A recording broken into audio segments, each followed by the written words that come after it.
Now, when determining your halo size, you first want to determine the placement of your halos. Most people generally get a halo and mount it on the front of the shroud, like so. Another method is to grab a bigger size and mount it on the inside of the shroud so that when it lights up through these slots in the front.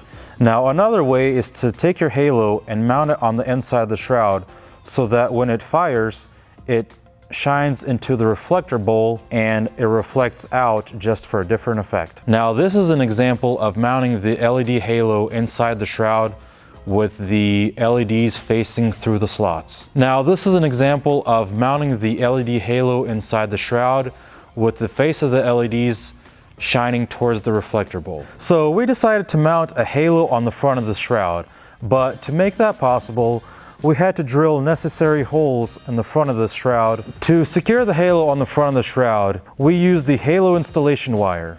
To do this, first unwind a few inches of it, snip it off, and go ahead and fish that through one of the holes in the halo. Now, once you have the installation wires routed through the holes on the halo, you can move on to fishing the wires of the halo through the shroud. Then start routing the installation wire through the holes that you drilled in the shroud. Now flip your shroud around, twist the wires together about 1/2 inch and cut off the excess. Now grab a pair of needle nose pliers and grab the installation wire by the root. Give it a little tug and give it a few twists. Now you don't want to over twist the installation wires because they will break. And this is the finished product.